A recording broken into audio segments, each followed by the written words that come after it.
اہل سنت کا ہے بیڑا پار، اصحاب حضور نجم ہے اور ناؤ ہے فطرت رسول اللہ کی۔ الحمدللہ رب العالمین والصلاة والسلام علی سید المرسلین، اما بعد فاعوذ باللہ من الشیطان الرجیم، بسم اللہ الرحمن الرحیم۔ الصلاة والسلام علیک یا رسول اللہ وعلی آلک واصحابک یا حبیب اللہ، الصلاة والسلام علیک یا نبی اللہ وعلی آلک واصحابک یا نور اللہ۔ پیارے پیارے اسلامی بھائیوں اور مدنی چینل کے ناظرین، سلسلہ ہے امت کی کشتی اور ستارے، اور آج اس سیریز کا یہ ہمارا آخری سلسلہ ہے۔ الحمدللہ اس سلسلے میں خلفائے راشدین کا ذکر خیر ہوا، مرحلہ وار صحابہ کرام اور پھر اہل بیت اطہار کا ذکر خیر ہوا، پنجتن پاک کا ذکر ہوا، اور ہم نے تفصیل کے ساتھ واقعہ کربلا کو ڈسکس کیا۔ واقعہ کربلا کے اسباب کیا تھے، سفر کربلا کیوں ہوا، اور کربلا کے میدان پہ کیسے قربانی کی داستان رقم کی گئی، کس طرح اپنی جانوں کے نذرانے پیش کیے گئے، اور کس طرح امام علی مقام، امام عرش مقام، امام حسین رضی اللہ تعالیٰ عنہ کی شہادت ہوئی۔ آج کا جو پروگرام ہے وہ دراصل کربلا کے بعد کے واقعات پر مشتمل ہے، اور بالخصوص ہم جانیں گے کہ کربلا کے اس عظیم واقعے سے ہمیں پیغام کیا ملتا ہے، پیغام کربلا کیا ہے۔ سب سے پہلے تو ہم یہ جانیں گے کہ امام حسین رضی اللہ تعالیٰ عنہ کی شہادت کے بعد آپ کے سر انور کو جب تن مبارک سے الگ کیا گیا تو اس کے بعد کیا ماجرے پیش آئے، کیا حالات پیش آئے۔ کمال کی شخصیت امام حسین رضی اللہ تعالیٰ عنہ کہ آپ کی پیدائش بھی کرامت، آپ کی زندگی میں بہت ساری کرامتوں کا ظہور ہوا، خود میدان کربلا میں شہادت سے پہلے امام حسین کی چند کرامات کا ظہور ہوا جو ہم نے پچھلے سلسلے میں سنی، مگر سر انور بھی سبحان اللہ ایسا باکرامت تھا کہ جب آپ کے سر انور کو لے کر 11 محرم الحرام کو کوفے پہنچایا گیا تو شہدائے کربلا کے مبارک سر ان سے پہلے وہاں پہنچ چکے تھے۔ امام علی مقام کے سر انور کو لے کر خولی بن یزید جو تھا وہ مردود رات کے وقت کوفہ پہنچا۔ قصر امارت یعنی جو گورنر ہاؤس تھا اس کا دروازہ بند ہو چکا تھا، تو اس نے کیا کیا کہ وہ سر انور لے کر اپنے گھر آ گیا، اور جب سر انور کو بے ادبی سے اس نے زمین پر رکھ دیا اور ایک بڑا برتن اس پر الٹ کر رکھ دیا، اور اپنی زوجہ سے کہتا ہے کہ تمہارے لیے زمانے بھر کی دولت لایا ہوں، دیکھ حسین بن علی رضی اللہ تعالیٰ عنہ کا سر تیرے گھر پر پڑا ہے۔ وہ خاتون بگڑ کر بولی تجھ پر خدا کی مار ہو، لوگ سیم و زر یعنی مال و دولت لائیں اور تو فرزند رسول کا سر مبارک لایا ہے، خدا کی قسم اب میں تیرے ساتھ کبھی نہ رہوں گی۔ وہ بیوی بھی اس سے دور ہو گئی اور یہ کہہ کر اپنے بچھونے سے اٹھی، جدھر سر انور موجود تھا اس کے پاس آ کر بیٹھ گئی۔ اس کا بیان ہے خدا کی قسم میں نے دیکھا کہ ایک نور برابر آسمان سے اس برتن تک مثل ستون چمک رہا تھا اور سفید پرندے اس کے ارد گرد منڈلا رہے تھے۔ جب صبح ہوئی تو خولی بن یزید مردود جو ہے اس سر انور کو ابن زیاد بدنہاد کے پاس لے گیا۔ بہاروں پر ہیں آج آرائشیں گلزار جنت کی، بہاروں پر ہیں آج آرائشیں گلزار جنت کی، سواری آنے والی ہے شہیدان محبت کی۔ دنیا کی محبت اور مال و زر کی ہوس انسان کو کس قدر اندھا کر دیتی ہے، آخرت کے انجام سے کیسے بے خبر کر دیتی ہے۔ بدبخت خولی بن یزید نے دنیا ہی کی محبت کی وجہ سے مظلوم کربلا کا سر انور تن سے جدا کیا تھا، مگر چند ہی برس کے بعد اس دنیا میں ہی اس کا ایسا خوفناک انجام ہوا کہ کلیجہ کانپ جاتا ہے۔ چنانچہ چند ہی برس کے بعد مختار ثقفی نے قاتلین امام حسین کے خلاف جو انتقامی کاروائی کی، اس ضمن میں صدر الافاضل مولانا محمد سید محمد نعیم الدین مراد آبادی فرماتے ہیں مختار نے حکم دیا کہ کربلا میں جو شخص یزید کے سپہ سالار عمر بن سعد کا شریک تھا وہ جہاں پایا جائے مار ڈالا جائے۔ یہ حکم سن کر کوفہ کے جفا شعار سورما بصرہ بھاگنا شروع ہوئے۔ مختار کے لشکر نے ان کا تعاقب کیا، جس کو جہاں پایا اس کو ختم کر دیا، لاشیں ان کی جلا ڈالی۔ خولی بن یزید وہ خبیث تھا کہ جس نے امام حسین کا سر مبارک تن اقدس سے جدا کیا تھا۔ یہ روسیہ بھی مختار کے پاس گرفتار کر کے لایا گیا۔ مختار نے پہلے اس کے چاروں ہاتھ پیر کٹوائے، پھر سولی پر چڑھایا اور پھر اسے آگ میں جھونک دیا۔ اسی طرح لشکر ابن سعد کے تمام شریروں کو طرح طرح کے عذابوں کے ساتھ ہلاک کیا۔ 6000 کوفی جو امام علی مقام کے قتل میں شریک تھے ان کو مختار نے طرح طرح کے عذابوں کے ساتھ ہلاک کیا۔ کیا خوب، یوں سمجھیے کہ ایک نظم ہے، ایک جس کو کہیں کہ ان لوگوں کے انجام کے بارے میں اشعار ہیں کہ جب بھی پڑھتے ہیں ان ظالموں کا انجام بھی پتہ چلتا ہے، اور یہ بھی پتہ چلتا ہے کہ ظلم کا انجام جو ہے وہ آخر ایسا ہی ہوتا ہے۔ شاعر لکھتے ہیں، اے ابن سعد رے کی حکومت تو کیا ملی، ظلم و جفا کی جلد ہی تجھ کو سزا ملی، اے شمر نابکار شہیدوں کے خون کی کیسی سزا تجھے ابھی اے نا سزا ملی، اے تشنگان خون جوانان اہل بیت دیکھا کہ تم کو ظلم کی کیسی سزا ملی، کتوں کی طرح لاشیں تمہارے سڑا کیے گھوڑے پہ بھی نہ گور کو تمہاری جا ملی، رسوائے خلق ہو گئے برباد ہو گئے مردود و تم کو ذلت ہر دو سرا ملی، تم نے اجاڑا حضرت زہرا کا بوستان تم خود اجڑ گئے تمہیں یہ بد دعا ملی، دنیا پرستوں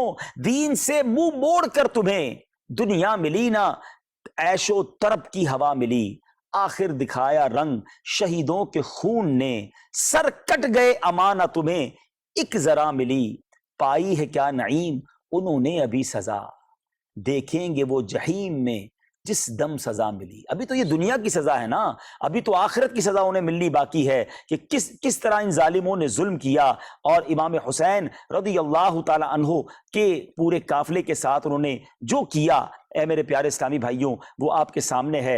امام حسین رضی اللہ تعالیٰ عنہ کے سر انور سے بہت ساری کرامتوں کا نزول ہوا۔ سیدنا زید بن ارقم رضی اللہ تعالیٰ عنہ کا بیان ہے کہ جب یزیدیوں نے حضرت امام علی مقام امام حسین کے سر انور کو نیزے پر چڑھا کر کوفے کی گلیوں میں گشت کیا، اس وقت میں اپنے مکان کے بالا خانے پر تھا، جب سر مبارک میرے سامنے سے گزرا تو میں نے سنا کہ سر پاک سے پارہ 15 سورہ کہف کی آیت نمبر 9 کی تلاوت ہو رہی تھی، اور آپ اس طرح تلاوت فرما رہے تھے، ام حسبت ان اصحاب الکہف والرقیم کانوا من آیاتنا عجبا، کیا تمہیں معلوم ہوا کہ پہاڑ کی کھو یعنی غار اور جنگل کے کنارے والے ہماری ایک عجیب نشانی تھے۔ اسی طرح ایک دوسرے بزرگ نے بھی فرمایا کہ جب یزیدیوں نے سر مبارک کو نیزے سے اتار کر ابن زیاد کے محل میں داخل کیا تو آپ کے مقدس ہونٹ ہل رہے تھے، اور زبان مبارک پر پارہ 13 سورہ ابراہیم کی آیت نمبر 42 کی تلاوت جاری تھی، وَلَا تَحْسَبَنَّ اللَّهَ غَافِلًا عَمَّا يَعْمَلُ الظَّالِمُونَ،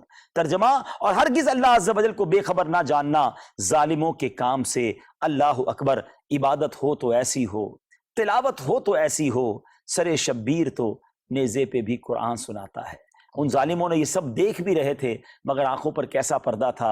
ہمارے ساتھ ماشاءاللہ سلسلے میں مبلغ دعوت اسلامی اسد مدنی بھائی بھی ہوتے ہیں۔ اسد بھائی، یزید کے اس قافلے نے جو ظلم ڈھایا، مگر اس کے بعد ان لوگوں نے جو گناہوں کا بازار گرم کیا، حرمین طیبین کی جو یوں سمجھے کہ ادب کو پامال کیا، میں چاہوں گا اس بارے میں بھی ناظرین کو بتایا جائے کہ ریزن کیا تھا۔ امام حسین جو بیعت نہیں کر رہے تھے، وہ دیکھ رہے تھے کہ اگر اس کے ہاتھ میں کنٹرول آ گیا تو دین کا نقشہ ہی بدل جائے گا۔ بالکل یہی تھا، اور پھر پریکٹیکلی بھی یزید نے اپنے عمل سے بھی اس بات کا اظہار کیا۔ اللہ اکبر۔ اور بڑے دل خراش واقعات ہیں کہ امام حسین رضی اللہ تعالیٰ عنہ چونکہ یزید کے سامنے سب سے بڑی ہڈل تھی کہ جب تک یہ ہیں اس وقت تک میں گویا کھل کے کھیل نہیں سکوں گا، تو جب آپ کی شہادت ہو گئی تو پھر یزید نے قبضہ تو کر ہی لیا تھا، اس کے بعد جو اس نے مظالم کیے وہ بڑے ہی دل خراش ہیں۔ یزید نے سب سے پہلے تو اپنے یہ کوفہ، شام اور یہاں کے علاقوں پر تسلط قائم کیا، لوگوں کو ڈرایا دھمکایا۔ معاذ اللہ امام حسین رضی اللہ تعالی عنہ کا جب سر اقدس وہاں پر دارالامارت میں پہنچا تو اس نے معاذ اللہ خوشیوں کا سامان کیا، گانے بجائے، باجے بجائے، اور اس لیے بھی علماء نے فرمایا کہ دیکھیے ان دنوں کے اندر بھی یہ ڈھول تماشے کرنا جو ہے یہ یزیدیوں کا جو ہے وہ کام ہے۔ نیک مسلمان جو ہے اس سے ہمیشہ سے دور ہیں، اور ظاہر ہے کہ یہ موقع بھی نہیں ہے اس طرح کے کام کرنے کا، فضولیات کرنے کا۔ امام حسین رضی اللہ تعالیٰ عنہ کی شہادت کے بعد اب اس نے یہاں پر کھلے عام شراب کی اجازت دے دی، معاذ اللہ بہن بھائی کے نکاح کو جائز قرار دے دیا، اور اس نے اتنی یعنی کہ جو ہم سوچیں وہ کم ہے، چونکہ اس نے تو سلطنت پر قبضہ ہی اسی لیے کیا تھا، اور یہ تو چاہتا ہی یہ تھا، اور پھر اس نے یہاں سے بڑھ کر اب اس کے دل و دماغ میں یہ بات تھی کہ امام حسین رضی اللہ تعالیٰ عنہ کی تو شہادت ہو گئی، لیکن عبداللہ ابن زبیر، عبداللہ ابن عمر اور دیگر اکابر صحابہ کرام علیہم رضوان ابھی بھی مکے میں اور مدینہ میں بڑی تعداد میں موجود تھے۔ تو اس کے ظلم کو تسلی نہ ہوئی، اور اس نے پھر ایک لشکر جو ہے یہاں سے معاذ اللہ مدینہ منورہ پر چڑھائی کے لیے روانہ کیا۔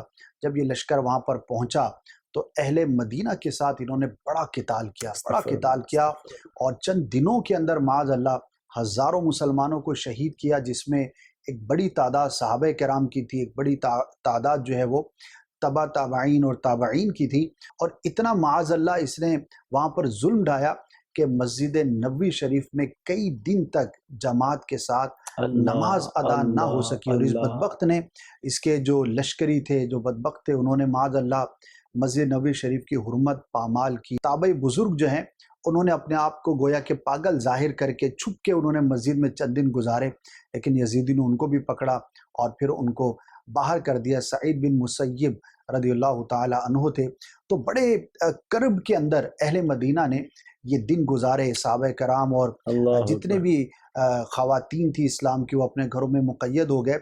حالانکہ کئی حدیثیں ہیں کہ اہل مدینہ کو جو خوف زدہ کرے اس کے لیے لعنت کا تذکرہ ہے، اہل مدینہ سے جو قتال کرے اللہ پاک کی رحمت سے وہ دور ہو، اور پیارے آقا صلی اللہ تعالی علیہ وسلم کی کئی حدیثیں بالخصوص اس موضوع پر ہیں کہ جو اہل مدینہ کے ساتھ برائی کرے۔ کوئی بھی مسلمان ہے دنیا میں، ظلم تو ظلم ہے، برائی تو برائی ہے، لیکن بالخصوص اہل مدینہ کے ساتھ جو کرے اس کی بدبختی کا تذکرہ ہے۔ تو یزید نے اپنے ذمے میں اس بدبختی کو بھی جو ہے وہ ثبت کروایا۔ بہرحال یہاں پر انہوں نے جو بھی کرنا تھا کیا، پھر یہاں سے یہ لشکر جو ہے وہ مکہ مکرمہ کی طرف روانہ ہوا۔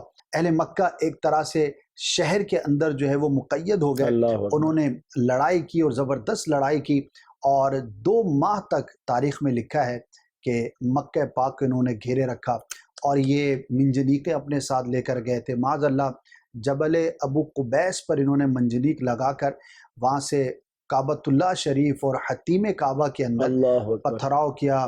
آگ کے گولے جو ہے وہ کپاس کے ساتھ اور دیگر کپڑوں کے ساتھ بنا کر یہ پھینکتے تھے، اور اتنی شدید انہوں نے گولہ باری کی کہ کعبۃ اللہ شریف کا معاذ اللہ غلاف تک جو ہے وہ جل گیا، اور وہ مینڈھا جو سیدنا اسماعیل ذبیح اللہ علی نبینا وعلیہ الصلاۃ والسلام کے فدیے میں سینکڑوں برس پہلے جو ہے وہ قربان ہوا تھا، اس کے جو سینگ تھے وہ تبرک کے طور پر کعبۃ اللہ شریف پر رکھے ہوئے تھے، اس گولہ باری کے اندر وہ بھی جل گئے۔ ایون کہ کعبۃ اللہ شریف کے معاذ اللہ چھت جو ہے وہ نیچے تشریف لے آئی۔ یعنی کہ ہم کیا سوچیں، کیا تصور کریں، یعنی کہ مسلمان جو ہے جب یہ سنتا ہے تو عام مسجد سینکڑوں ہزاروں کلومیٹر دور کسی جنگل کے اندر ایک عام مسلمان کی بنائی ہوئی مسجد، اس کی اتنی تعظیم ہوتی ہے کہ بندہ جوتا پہن کے اندر داخل نہیں ہو سکتا، کوئی جانور اندر نظر آ جائے تو جھجری آ جاتی ہے کہ یہ کیا ہو گیا۔ اور یہ وہ مسجدیں ہیں کہ جو زمین پر سب سے عظیم ترین مسجدیں ہیں۔ کعبۃ اللہ شریف، مکہ مکرمہ، حرم پاک، مسجد نبوی، اس کی سعادتیں اور عظمتیں تو کتنی بیان کریں، ہم بیان نہیں کر سکتے۔ لیکن اس بدبخت نے، یعنی کہ یہ سب بیان کرنے کا مقصد یہ ہے کہ یزید جو ہے وہ کتنا بدبخت آدمی تھا، اور امام حسین رضی اللہ تعالیٰ عنہ کو شہید کر کے وہ آخر چاہتا کیا تھا، تو اس نے یہ سب کچھ کیا، اور مکہ مکرمہ کا حصار جاری تھا، یہاں تک کہ اسی دوران یزید کے مرنے کی خبر آئی تو عبداللہ ابن زبیر رضی اللہ تعالیٰ عنہ نے یزیدیوں کے سامنے جا کر کہا کہ اب تم کس لیے لڑتے ہو، تمہارا جو بڑا تھا وہ تو مر گیا۔ اول انہوں نے سمجھا کہ شاید یہ کوئی چال ہے، ہمیں دور کرنا چاہتے ہیں، لیکن پھر جب کچھ اور لوگوں نے آ کے خبر دی تو ان کو یقین ہوا، پھر ان کا حوصلہ پست ہوا، اور پھر اہل مکہ نے جب حملہ کیا تو یزیدی وہاں سے دفع ہوئے اور انہوں نے سکھ کا سانس لیا۔ اس پورے واقعے کے اندر مکہ اور مدینے کے اندر ہزاروں مسلمانوں کو شہید کیا گیا، جس میں بڑی تعداد صحابہ کرام کی، یعنی کہ ہم تصور تو کریں کہ ایک صحابی کی شہادت امت کے لیے کتنے بڑے نقصان کی، ان کے دلوں میں کیا کیا علوم ہوں گے جو اپنے ساتھ دنیا سے لے گئے۔ کربلا والا ظلم تو اپنی جگہ، اس کے بعد بھی یہ داستان پوری سیریز ہے، کتنے صحابہ کی شہادت، کتنے صحابہ کی شہادت۔ لیکن دیکھیے جو آپ نے بھی آیت پڑھی، علماء کرام نے اس کو بار بار بیان کیا ہے کہ تم اللہ پاک کو غافل نہ سمجھو ظالموں کے عمل سے، یعنی وہ جو کرتے ہیں اللہ پاک اس کو خوب جانتا ہے، اس کی طرف سے ڈھیل ہوتی ہے۔ پھر اب ان کے ہم انجام کی طرف جاتے ہیں، چند واقعات آپ نے بیان کیے، تو یہاں پر 3 سال اور 7 ماہ کا صرف عرصہ یزید زندہ صرف رہا۔ 3 سال، صرف 3 سال 7 مہینے، جس بندہ کے لیے تصور کرے کہ اتنی بڑی لعنت کا توق اپنے گلے میں ڈالا قیامت تک اور کے لیے۔ قیامت تک کے لیے جو ہے اتنی بربادی اور اپنے لیے یہ سارا سامان کیا، لیکن اس کو اس نے برتا کتنا عرصہ؟ صرف 3 سال اور 7 ماہ۔ اور پھر اس کی جو موت ہے وہ بھی بڑی دردناک ہے۔ مختلف روایتیں ہیں، لیکن شراب کے نشے میں اور بری حالت کے اندر اس کا بہت برا انجام ہوا، اور ایک خبر کے مطابق جو ہے اس کو کسی عورت کے ساتھ کہیں پر جنگل میں تھا، اسی نے اس کو قتل کیا، یہ بھی ایک روایت ہے۔ دفنانے والا بھی کوئی نہیں تھا، کیڑے کھا رہے تھے، بڑی مشکل سے اس کو زمین میں داب کر بہت بری حالت کے اندر اس کا انجام ہوا۔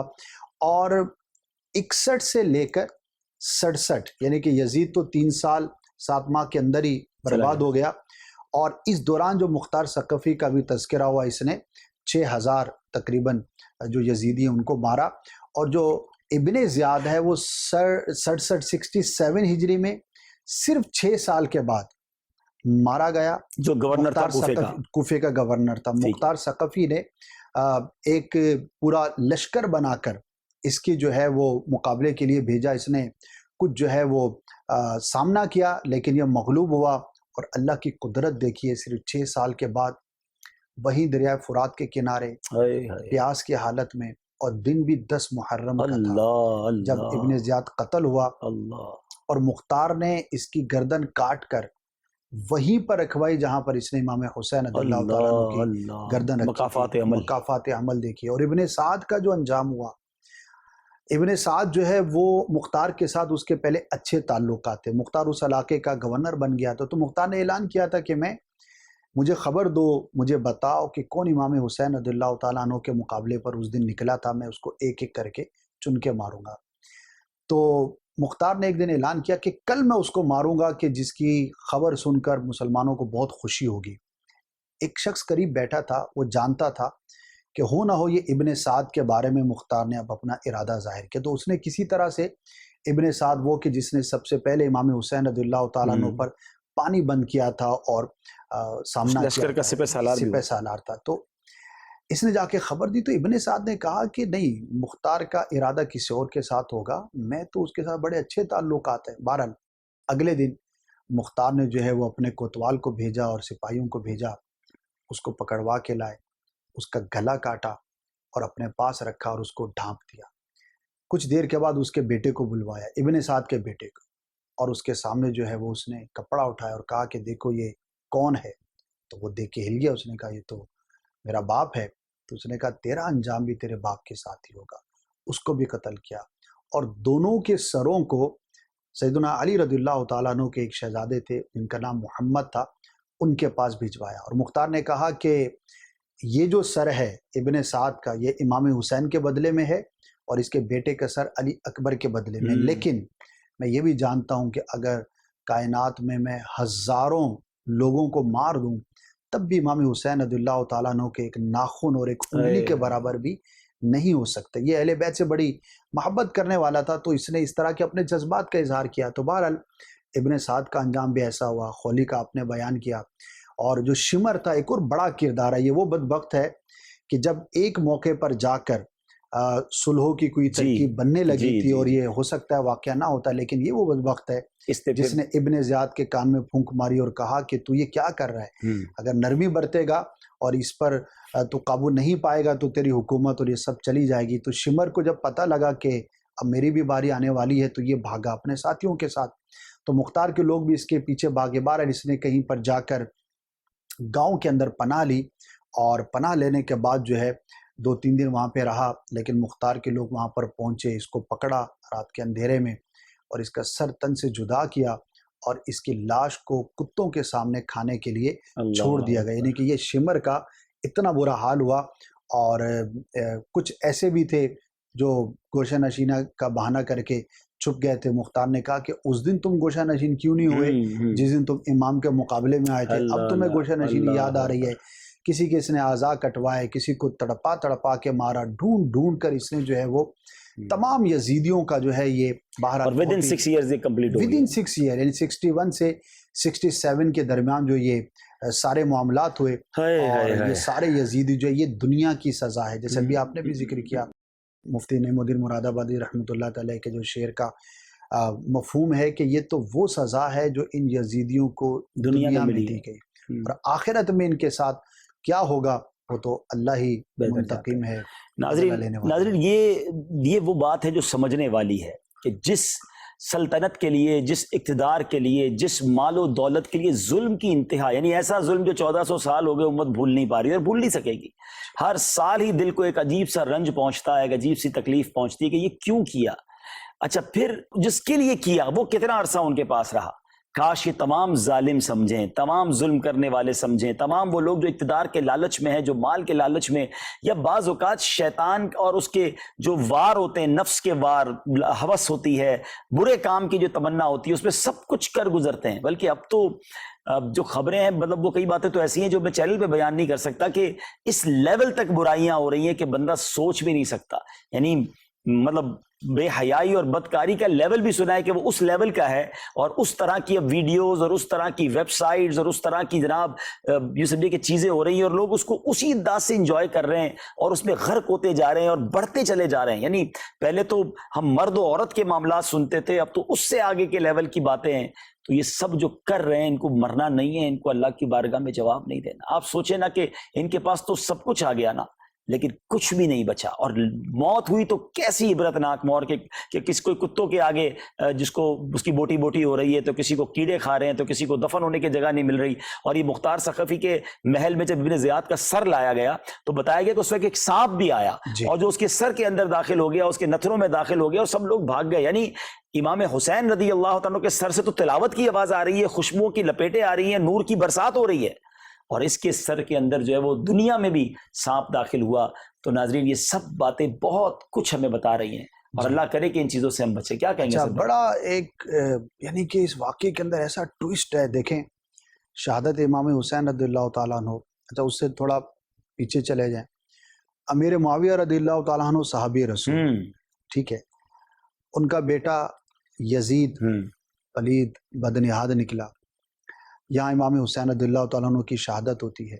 اچھا یزید کے مرنے کے بعد چند مہینے کے لیے اس کے بیٹے کو، اس کا نام بھی معاویہ تھا، اس کو جو ہے وہ امیر بنایا گیا۔ اچھا وہ بیمار رہا اور اس کی ایج بھی زیادہ نہیں تھی، لیکن وہ اہل بیت کرام کے ساتھ، صحابہ کرام کے ساتھ بڑی محبت کرنے والا تھا، اور وہ اپنے باپ جیسا نہیں تھا۔ یہاں تک لکھا ہے کہ اس کو کہا کہ تمہارا تو انتقال ہونے والا ہے، تم کسی اور کو اپنے جانشین بنا دو۔ تو اس نے کہا کہ جس تخت و تاج میں نے لذت محسوس نہیں کی تو میں کسی اور کی طرف کیوں کنورٹ کروں۔ یعنی کہ یزید کے والد حضرت امام معاویہ رضی اللہ تعالیٰ عنہ اور یزید کا بیٹا بھی اس کا مخالف، یہ بیچ میں ایسا بدبخت نکلا، اور کیسا ٹویسٹ آیا۔ اور پھر مختار کتنا زبردست اس نے ابتدا میں کام کیا، اور اتنا یعنی کہ جب یہ پڑھتے ہیں تو یہ بھی ایک ٹویسٹ ہے اس واقعے کے اندر کہ اچھا اتنا برا ان کا پھر انجام ہوا۔ اچھا ایک اور بات یہاں پر مختار کے انجام پر آخر میں کلام کریں گے، ایک اور بات یہاں پر ہمارے ناظرین کو ذہن میں رکھنی چاہیے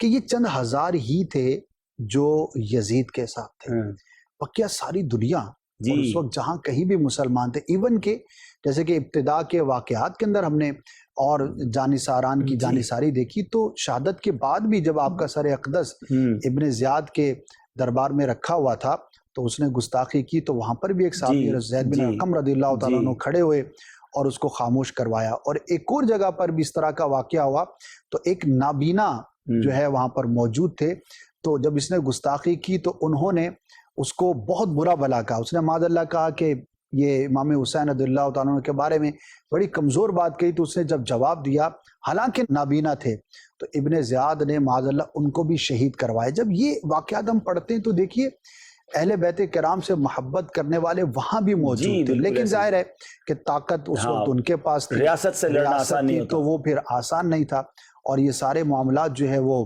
اچھا سر انور کی بات ہو رہی ناظرین، یقیناً جو اسد بھائی نے اشارہ کیا، اس پورے واقعے کا ایک اور عجب ٹوسٹ، اللہ تعالیٰ کی خفیہ تدبیر۔ مختار ثقفی جس نے کمال کا کام کیا، یزیدیوں سے ایسا عبرتناک جس کو کہتے ہیں نا بدلہ لیا کہ دل کو تھوڑی سی کہیں راحت محسوس ہوتی ہے کہ ان ظالموں کا یہی انجام ہونا چاہیے تھا۔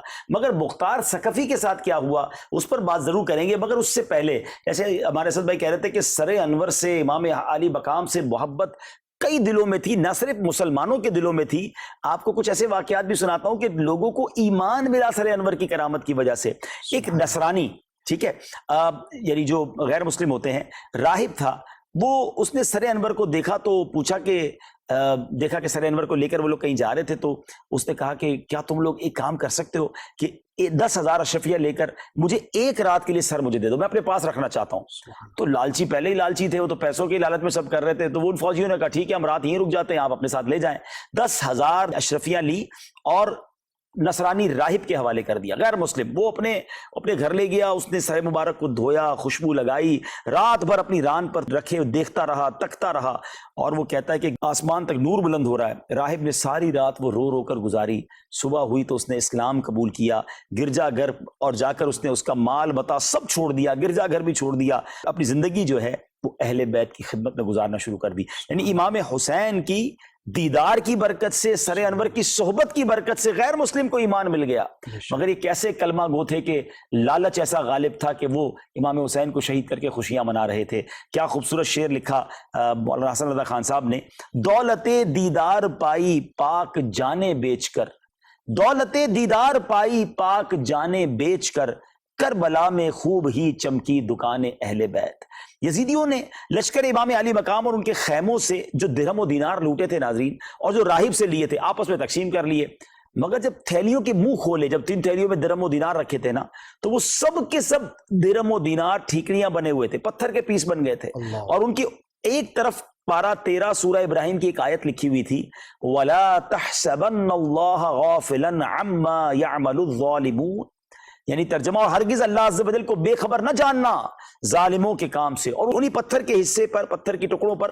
دوسری طرف پارہ 19 سورہ شعراء کی آیت نمبر 227 تحریر تھی: وَسَيَعْلَمُ الَّذِينَ ظَلَمُوا أَيَّ مُنقَلَبٍ يَنقَلِبُونَ، ترجمہ: اور اب جانا چاہتے ہیں ظالم کہ کس کروٹ پر پلٹا کھائیں گے. اللہ اکبر. یہ قدرت کی طرف سے ایک درس عبرت تھا کہ اے بدبختو، جس مال و دولت کے لیے تم نے سب کچھ کیا تھا وہ بھی تمہارے ہاتھ میں نہ رہا. اللہ اکبر، اللہ اکبر. ناظرین، ایک بات سمجھنی ہے اس پورے واقعے سے کہ جب بھی مال و دولت، دنیا کی لالچ نے سر اٹھایا نا، تو بندے کے ہاتھ میں کچھ نہیں بچا. ایک حدیث پاک ہے، اور جب بھی اس کو پڑھیں تو جس کو کہتے ہیں نا کہ بندہ ہل کر رہ جاتا ہے.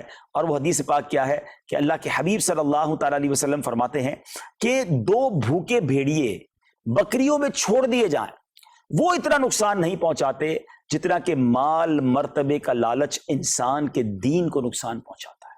اب یہ مثال کیسی ہے کہ بکریوں کا ریوڑ جا رہا اور 2 بھیڑیے بھوکے چھوڑ دے، وہ تو چیڑ پھاڑ کر کے رکھ دیں گے نا.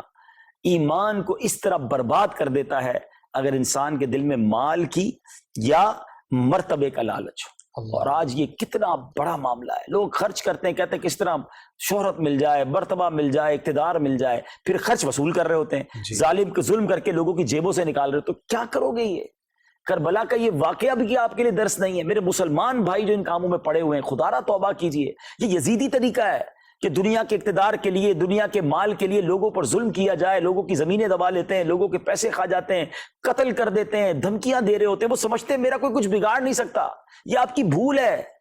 آج آپ کا کوئی بگاڑ نہیں سکتا، مگر ایک دن ہوگا جب ظالم کا گریبان ہوگا اور مظلوم کا ہاتھ ہوگا. اللہ مظلوم کے ساتھ ہے اور ظالم کو ہمیشہ برباد ہوتے ہی دیکھا ہے. اگر یہاں برباد نہیں ہوا تو وہاں تو بربادی ہے ہی نا.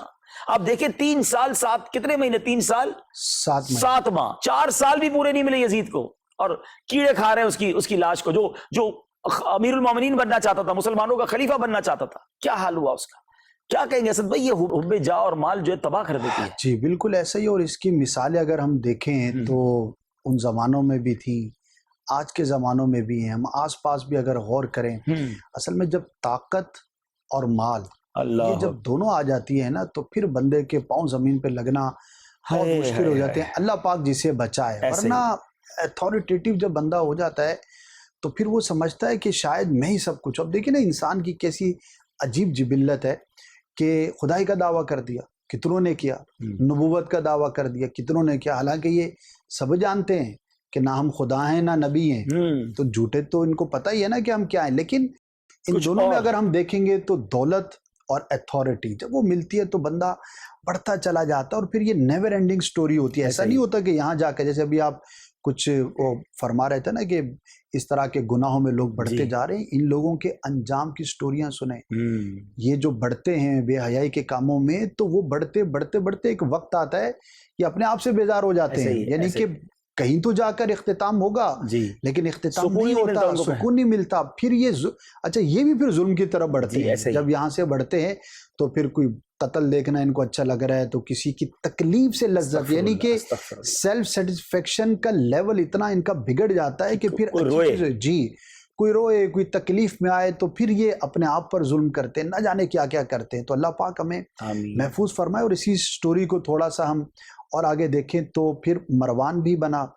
مروان کے بعد اس کا بیٹا عبد الملک جو ہے وہ امیر بنا. اب اس کے ساتھ بھی بڑی عجیب بات ہے، یہ جب بادشاہ بنا تو اس سے پہلے بڑا نیک تھا، زاہد تھا، عبادت گزار تھا. بلکہ اس کے بارے میں لکھا ہے کہ یہ سیدہ ام درداء رضی اللہ تعالی عنہا کی خدمت میں حاضر ہوا کرتا تھا. بڑی نیک پارسا تھی، کیونکہ ابو درداء رضی اللہ تعالی عنہ بعد میں ہجرت کر کے ان علاقوں میں تشریف لے گئے تھے، اور بڑا زبردست ان کی پرسنالٹی ہے. تو ام درداء رضی اللہ تعالی عنہا کے پاس یہ رہا کرتا تھا، حاضری دیا کرتا تھا، سیکھتا تھا.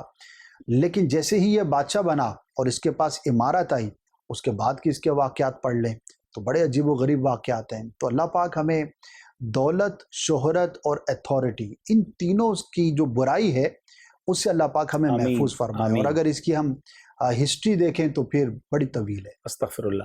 مختار ثقفی کام تو بہت بڑا کیا مگر انجام بہت برا ہوا، کیا ہوا ایسا اس کے ساتھ؟ اللہ اکبر، یہ پھر ایک اور ٹوسٹ ہے. اگر اسی حالت میں اس کا انتقال ہو جاتا ایمان کے ساتھ تو آج اس کو ہم سلام کر رہے ہوتے. لیکن اس کے اندر غرور، تکبر اور کچھ چیزیں ایسی آئیں کہ معاذ اللہ اس نے نبوت کا دعویٰ کر دیا. اللہ اکبر. اور جو مسلمان ہونے کے بعد کفر کی طرف چلا جائے تو وہ کافر اصلی سے بھی زیادہ برا ہو جاتا ہے، مرتد کا اس پر حکم ہوتا ہے. تو اس نے یوں کہنا شروع کر دیا کہ میرے پاس جو ہے وہ فرشتہ آتا ہے، مجھ پر وحی نازل ہوتی ہے، اور میں اللہ کا نبی ہوں، میں مبعوث کیا گیا ہوں.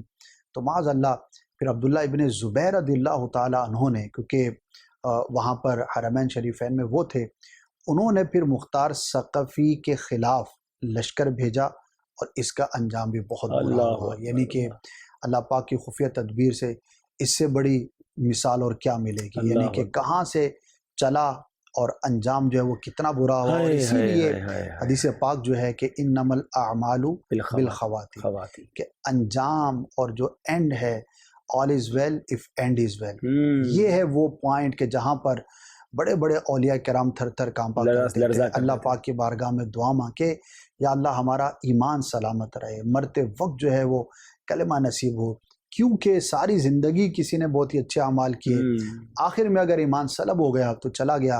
اور اگر ساری زندگی کفر میں گزرا، ایک صحابی کا وہ واقعہ نا کہ جنگ کے دوران ہی مسلمان ہوئے، اب مسلمان ہوئے اور یہاں پر جا کر جان قربان کر دی، شہید ہو گئے. اب اس دوران کیا نماز، کیا روزہ، کیا رمضان، کیا زکوٰۃ، کچھ بھی نہیں. لیکن چونکہ انجام جو ہے وہ صحابیت پر ہوا تو قیامت تک کے سارے اولیاء مل کر بھی ان کی شان کو نہیں پہنچ سکتے. تو اینڈ اور اختتام، کیا بات، یہ بڑا امپورٹنٹ ہوا. ناظرین یہ بہت کمال کا پیغام ہے. سمجھ لیے ہمارے ان تمام سلسلوں کا ہم بھی اینڈ کرنے جا رہے ہیں. تو زندگی کا جو اصل اختتام ہے نا، اگر وہ ایمان کے ساتھ ہے تو پھر ہی سارے اعمال کارآمد ہیں. یعنی یوں سمجھیے کہ ایمان جو ہے ہمارا پاسپورٹ ہے. پاسپورٹ ہوگا تو جنت کا ویزا لگے گا نا. آپ کے پاس پاسپورٹ ہی نہیں ہے اور آپ اللہ نہ کرے بغیر ایمان کے دنیا سے جاتے تو پھر سارے حج، عمرے، عبادتیں یہ سب نل اینڈ وائڈ ہو جاتی ہیں. اللہ پاک سے بار بار ایمان کی سلامتی مانگے، اللہ کی خفیہ تدبیر سے ڈریں. کچھ لوگوں کو شاید یہ احساس ہی نہیں ہے کہ ایمان بھی چھن سکتا. آپ دیکھیں نا، اتنا شاندار کام کرنے والا، اس کا انجام کیا ہوا کہ وہ ایمان پر نہ گیا دنیا سے. تو یہاں یہ بھی ایک بات سیکھنے کو مل رہی ہے کہ اگر آپ بہت اچھے کام کر بھی رہے ہیں تو یہ بھی اس بات کی دلیل نہیں ہے کہ ایمان پر خاتمہ ہوگا. ہمیں خوف رکھنا ہے. اچھا یہ خوف صرف ہم کچھ لوگ کہتے ہیں یہ کہاں سے لے آئی یہ بات کہ ایمان بھی چھن سکتا ہے اور ایمان کے خاتمے کا بھی خوف ہونا چاہیے کہ ایمان پر خاتمہ ہوگا کہ نہیں. دیکھیں نبی پاک علیہ الصلوۃ والسلام کی دعا ہے. ہاں حدیث میں یہ دعائیں موجود ہیں. یا مقلب القلوب ثبت قلبی علی دینک، اے دلوں کو پھیرنے والے میرے دل کو اپنے دین پر ثابت قدمی عطا فرما. ناظرین یہ کون کہہ رہا ہے؟ کہ جن کے صدقے ہمیں ایمان ملا ہے. ہم کہتے ہیں نا تیرے صدقے میں آقا سارے جہاں کو دین ملا. جن نبی پاک کے صدقے دین ملا وہ دعا کرنے کے اللہ میرے دل کو سلامت رکھیے، ہماری تعلیم کے لیے. اچھا صرف نبی پاک نہیں، صحابہ اکرام یہ دعائیں کیا کرتے. خود سبحان اللہ پیران پیر شیخ عبد القادر جیلانی، کتنا بڑا نام ہے، وہ پتہ کیا کہتے ہیں؟ کہتے ہیں آج عید کا دن ہے، عید کا دن ہے. عبد القادر کے لیے عید کا دن وہ ہوگا جب اپنا ایمان سلامت لے کر دنیا سے جائے گا. اب میں آپ سب سے پوچھنا چاہتا ہوں کہ کیا ہمیں کبھی فکر ہوئی ہے کہ میرا ایمان سلامت رہے گا کہ نہیں؟ ہمیں اپنی گاڑی سلامت رکھنے کی، اپنا موبائل سلامت رکھنے کی، اپنے پیسے سلامت رکھنے کی فکر ہے، خیال بھی رکھتے ہیں، زیادہ ہو تو گارڈ رکھتے ہیں، لاک رکھتے ہیں. کبھی ایمان سیکیور رہے اس کے بارے میں سوچا؟ تو ناظرین یہ بھی غور کرنا ہوگا کہ وہ کون سے اعمال ہیں جس کی وجہ سے ایمان چھن سکتا ہے. اس میں یقیناً زبان کی لغزشیں بھی ہیں، بدعمالیاں بھی ہیں، اللہ کی نافرمانیاں بھی ہیں. ہم مسلمان، ہماری ایک باؤنڈری ہے، ہم اس باؤنڈری سے باہر نہیں نکل سکتے. کچھ کامیڈین یا کامیڈی کے ذریعے جو ہے منہ سے ایسے جملے نکال دیتے ہیں کہ بندے کا ایمان چلا جاتا ہے. کچھ جناب دوستوں کے ساتھ مذاق مستی ہو رہی ہوتی ہے جس میں جنت کا بھی مذاق اڑ رہا ہے، دوزخ کے بارے میں بات ہو رہی ہے، اللہ اور فرشتوں کے بارے میں. ہماری اوقات نہیں ہے، ہماری زبان کو ہمیں ایک لگام دینی ہے. تو زبان کی بے احتیاطیاں بھی، بلکہ علماء نے یہ بھی لکھا کہ گناہوں کی کثرت، جن کی عادت ہوتی ہے نا، وہ گناہ کرتے کرتے دل سیاہ ہو جاتا ہے اور ڈر ہے کہ ان کا ایمان پر خاتمہ نہ ہو. اسد بھائی میں چاہوں گا آخر میں آپ بھی کچھ ایسے طریقہ بتائیں ہمیں کہ ہم اپنے ایمان کی حفاظت کیسے کر سکیں، اور اسپیشلی کن کاموں سے بچیں کہ جو ایمان کے برباد ہونے کا سبب بن سکتے ہیں. دیکھیے بہت ساری چیزیں ہیں. ویسے تو جیسے آپ نے کہا کہ گناہ ایمان کی بربادی کا سبب ہو سکتا ہے. اب اس میں غیبت کے بارے میں کچھ اسپیشل واقعات ہیں، اسی طرح بدکاری کے بارے میں، حسد کے بارے میں، شراب کے بارے میں ہے، برے خاتمے کے جو اسباب ہیں اس کے اندر حسد کو، اسی طرح مسلمانوں کے بارے میں دل میں چھپی ہوئی دشمنی رکھنا، اسی طرح ماں باپ کی نافرمانی ہے ان کی ہے. پھر جو بے ادبی ہے یہ بھی بہت بڑا سبب ہے. یعنی کہ انبیاء، اولیاء، صحابہ، تمام اہل بیت کرام کی جو تعظیم اور تکریم ہے نا، ہم نے دیکھا ہے کہ جو بے ادب ہوتا ہے نا وہ باغی ہو جاتا ہے. جو با ادب ہے وہ باغی نہیں ہوتا، وہ گناہگار ہو سکتا ہے لیکن باغی نہیں ہوتا. تو یہ جو عدم تعظیم والا فیکٹر ہے نا، اور اس میں بھی بڑی بے باکی ہے آج کل. تو معاذ اللہ بزرگوں کے بارے میں تو صحابہ کے جس کو دیکھو اصل میں بات سوچتا ہی نہیں نا، بات کرنے سے پہلے ہر بندہ انٹرپریٹیشن اپنی طرف سے کر رہا ہوتا ہے. اور پھر بعض اوقات ایسے دوست ہوتے ہیں جس کے ساتھ بیٹھ کے ایسے گپ شپ لگ رہی ہوتی ہے قرآن اور حدیث کے بارے میں جیسے بہت بڑے عالم بیٹھے. تو یہ ہمیں سمجھنا چاہیے کہ ادب کا دامن ہم نہ چھوڑیں، اور سب باتوں کی ایک ہی بات ہے کہ اللہ کی ہر طرح کی نافرمانی سے ہم اپنے آپ کو محفوظ رکھیں، اور اللہ عز و جل کی خفیہ تدبیر سے ڈرنا اور ایمان کی حفاظت کی فکر کرنا، یہ ایمان کی حفاظت کے لیے ایک سبب ہے. اور دعا کرتے رہیں. اس کے لیے امیر علیہ سنت کا بڑا زبردست رسالہ ہے مکتبۃ المدینہ کا، برے خاتمے کے اسباب. یہ یعنی کہ یوں سمجھے کہ کلیکٹیولی ایک جگہ پر برے خاتمے سے بچنے کے جو اسباب ہیں ان کا بیان، اور اتنے عبرتناک اس میں واقعات ہیں کہ وہ پڑھنے کے بعد واقعی انسان جو اس طرف سوچنے پہ مجبور. ناظرین یہ بہت زبردست ہماری بکلیٹ کی طرف توجہ دلائی گئی. یہ برے خاتمے کے اسباب، پلیز اسے دیکھیے، اس کتاب کو پڑھیے. وہ اسباب لکھیں حدیثوں کے ذریعے کہ جس کے ذریعے خاتمہ ہمارا جو برا ہو سکتا ہے. ہم سب چاہتے ہیں نا کہ ہمارا خاتمہ اچھا ہو، تو ہمیں پہلے پتہ تو چلے کہ کن چیزوں سے برا خاتمہ ہو سکتا ہے تاکہ ان سے بچیں. اور امیر علیہ سنت وہ عظیم ہستی ہیں آج کے دور میں جو ہمیں بار بار ایمان کی سلامتی کا درس دیتے ہیں. آپ امیر علیہ سنت کے اشعار پڑھیں تو اس میں آپ کو جا بجا ایمان کی سلامتی کی بات ملے گی، خوف ملے گا، اور احساس پیدا کرنے والے اشعار ہیں. بڑا پیارا شعر ہے نا کہ خدایا برے خاتمے سے بچانا، پڑھوں کلمہ جب نکلے دم یا الہی. مسلمان ہے عطار تیری عطا سے، ہو ایمان پر خاتمہ یا الہی. ہم انہی اشعار پر، انہی دعاؤں پر اپنے سلسلے کو ختم کرتے ہیں. دعا کرتے ہیں کہ اللہ ہم سب کے ایمانوں کی حفاظت فرمائے، اور ایمان کے ساتھ، عافیت کے ساتھ، کلمے والی اور کاش مدینے والی، نبی پاک علیہ الصلوۃ والسلام کی دید والی ہمیں موت نصیب ہو، جنت البقیع مدفن نصیب ہو، اور جنت الفردوس میں نبی پاک اور اہل بیت اطہار کا ساتھ نصیب ہو. ہمیں اپنی دعاؤں میں یاد رکھیے گا. تقریباً اب آج ہمارے آلموسٹ 10 سلسلے مکمل ہوئے. اپنے فیڈ بیک بھی ہمیں دیجیے گا. انشاءاللہ پھر کسی سلسلے میں ملاقات ہوگی. صلو علی الحبیب صلی اللہ تعالی علی محمد صلی اللہ علیہ وسلم. اہل سنت کا ہے بیڑا پار اصحاب حضور، نجم ہے اور ناؤ ہے فطرت رسول اللہ کی.